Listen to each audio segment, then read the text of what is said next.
नहमदुहु व नुसल्ली अला रसूलिहिल करीम आऊज़ु बिल्लाहि मिनश शैतानिर रजीम बिस्मिल्लाहिर रहमानिर रहीम। अस्सलामु अलैकुम। मैं हूँ होम्योपैथी डॉक्टर मोहम्मद ज़ियाउर रहमान और हमारा आज का टॉपिक है आईबीएस।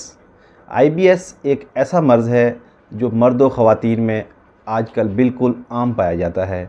मालूमात ना होने की वजह से मरीज़ सही इलाज नहीं करा सकते और साल हा साल इस बीमारी की तकलीफ़ उठाते रहते हैं। हम आपको आज आईबीएस की अलामात, वजूहात और इसके लिए टिप्स और बेहतरीन होम्योपैथिक इलाज बताएंगे। सबसे पहले हम आपको आईबीएस बताते हैं। आईबीएस आप यूँ समझ लें कि आंतों की एक ख़ास किस्म की चिड़चिड़ाहट यानी उसकी जो हरकतें हैं वो नॉर्मल हरकत से बदल जाती हैं।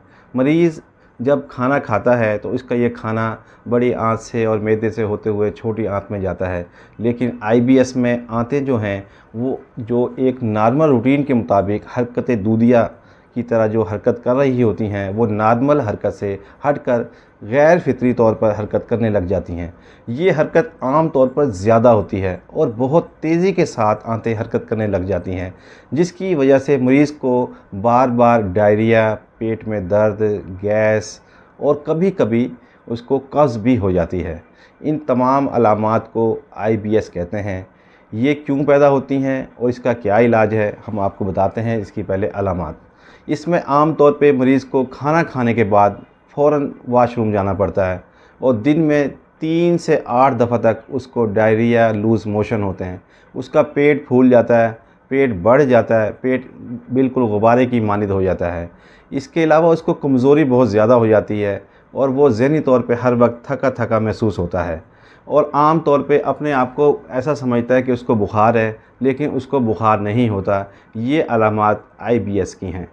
इसकी जो वजूहात हैं वो दो तो बहुत ही अहम वजह हैं।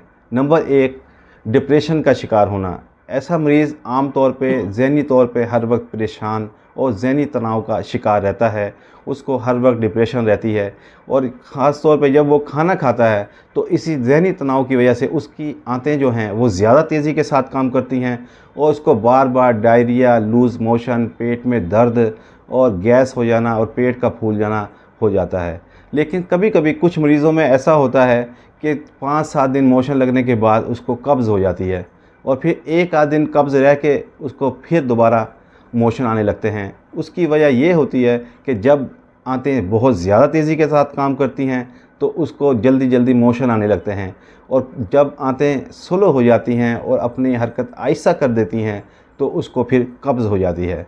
अब हम आपको इसकी जो वजह है, नंबर एक तो टेंशन और नंबर दो है बाज़ार के खाने, होटलिंग करना और ख़ास तौर पे तली हुई और जिन अशिया में चिकनाई ज़्यादा होती है उनका इस्तेमाल होता है और बाज़ औक़ात बैक्टीरिया की वजह से ये मसला हो जाता है। और अक्सर औक़ात ऐसा भी होता है कि कुछ मरीज़ अपना डायरिया का सही इलाज नहीं कराते तो वो डायरिया उनका आईबीएस में तब्दील हो जाता है और फिर वो साल हर साल बीमार रहते हैं।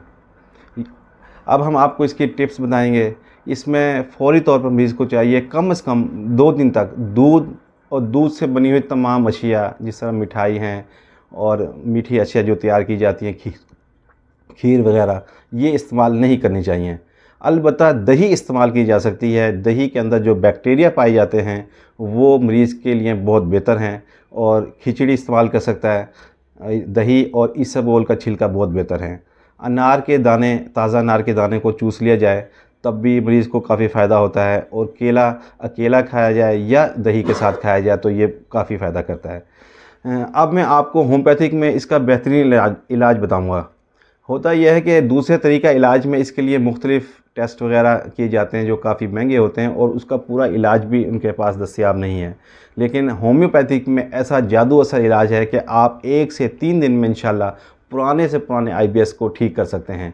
सबसे पहली जो मेडिसिन है उस मेडिसिन का नाम है चाइना ऑफ 30। इसके आप 3 से 5 कतरे सुबह, दोपहर, शाम, अगर मरीज़ छोटा है तो 3 कतरे और जवान मरीज़ के लिए 5 कतरे की खुराक है। 5 कतरे 1 कप पानी में डालकर 3 टाइम पिएँ। मरीज़ के पुराने से पुराने आईबीएस, दस्त, मोशन, गैस होना, पेट का बढ़ जाना, कमज़ोरी होना, बुखार महसूस करना, खून की कमी होना, ये बिल्कुल इंशाल्लाह 1 से 3 दिन में ठीक हो जाता है और मरीज़ बिल्कुल तंदुरुस्त और तवाना हो जाता है।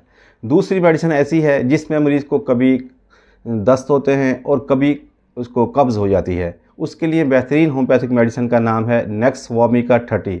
इसके आप 5 कतरे दोपहर को और 5 कतरे रात को सिर्फ 2 बार लें और ये मेडिसिन भी इंशाल्लाह 1 से 3 दिन में पुराने से पुराने IBS और मैदे की तमाम तकलीफ़ जो हमने बताई हैं इनको बिल्कुल ठीक कर देती है।